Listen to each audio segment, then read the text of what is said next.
Choy, that's the traditional Chinese meeting that heralds in the new year, together, of course, with the peaceable, vegetable-eating lion that brings good luck to everyone it visits. For millions of Chinese the world over, the year of the rat is finished. This is the year of the ox. There are 12 different animals marking the Chinese years, celebrated every year at this time. Since the ox is a beast of burden, this year will be one of plodding hard work. Gerrard Street, in one of London's oldest areas, is sandwiched between Shaftesbury Avenue and Leicester Square. Through the centuries, it slowly declined from its earlier, smarter residential days, each year becoming dingier, until it became the haunt of prostitutes and petty crooks. Absentee landlords allowed most of the properties to rot into slums.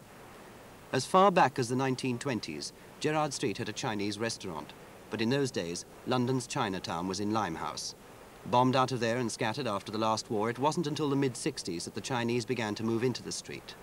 The property wasn't cheap, but the site was central enough for new arrivals to find it easily when they came to England from Hong Kong, China, or other countries. In 7 short years, they've built their community. Now, in this one street, there are 9 Chinese restaurants, as well as Chinese food stores, a school, tailors, travel agents, hairdressers, minicab firms, and 4 cinemas.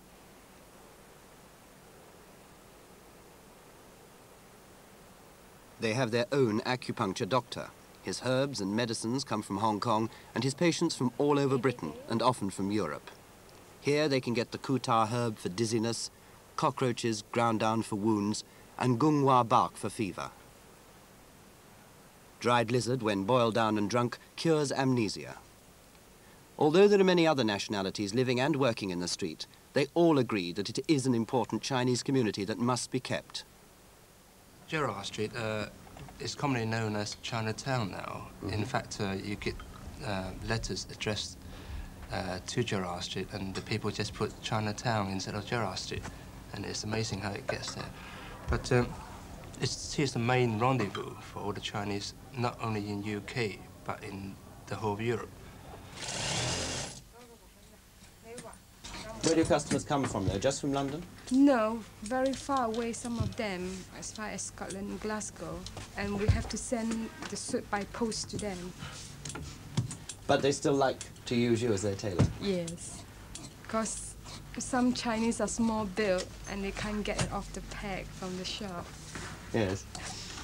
Do you think this area is a very necessary area? Yes, I think so, because this is where the Chinese gather together when they are off from work once a week, and where we can have a meeting place with all our friends. Mm-hmm.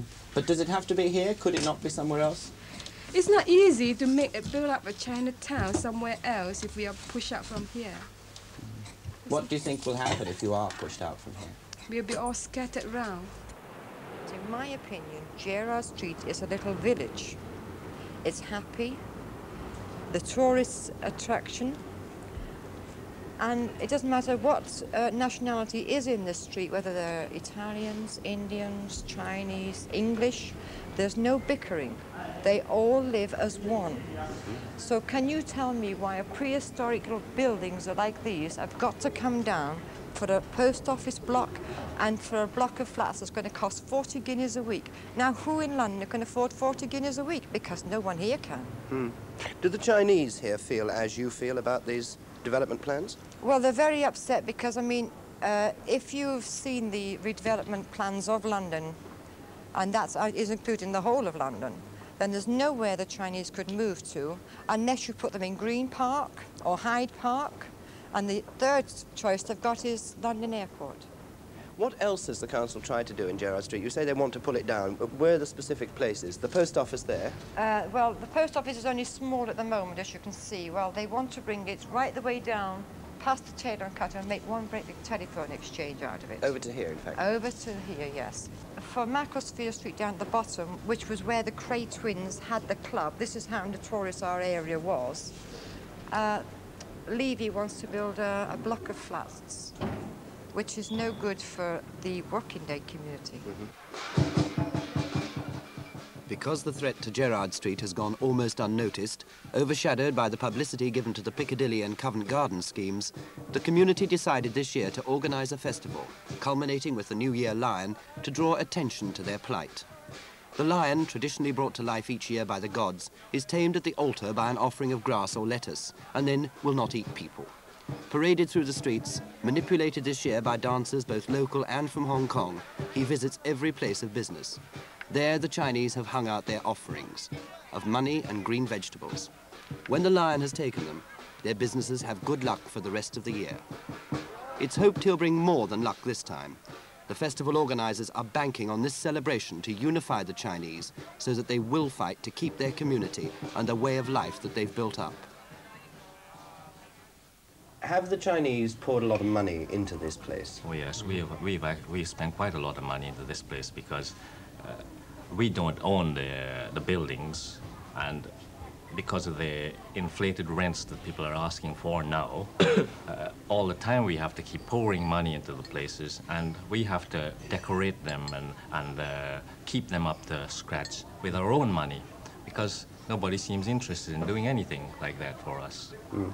I mean, if you go back, say, 6 or 7 years ago, Gerrard Street then, it's disgusting. You see rubbish everywhere, buildings falling to bits, doors hanging on hinges and so on. But now, all this disappeared. We intend to make our life here, and as such, whilst we are living here, we got to improve it all the time, because we don't want it to look very shabby or fall into disrepute. We want to give a good image all the time. So we intend to spend as much money as we can on it. This has become like a second home, a home away from home for Chinese people, and they know that they will be treated just like if they were back in Hong Kong or on the mainland. So what happens now? Because the signs are up, you know there are plans for development for the area. Are you prepared to fight to keep this area? We've been in this area coming on now to 15 to 20 years, and we don't intend to move out.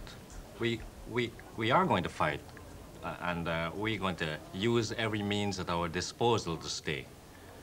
Because if we move from here, the whole community will disintegrate, and we'll never get another Chinatown like this again.